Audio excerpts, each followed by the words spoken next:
Nguvu za kiume ni mawasiliano kati ya ubongo na sehemu zako za siri.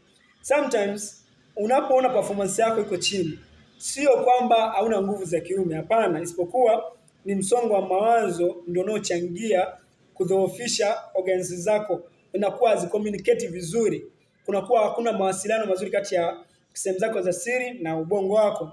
Unapokuwa hauna hela, unapokuwa umeudhika, unapokuwa na msongo wa mawazo, kabla hujakimbilia kutumia madawa ya kuboost, madawa ya kuongeza nguvu za kiume, settle down, calm down, tulia, tafuta nafasi ya kurelax na kurefresh akili yako, then perform tena.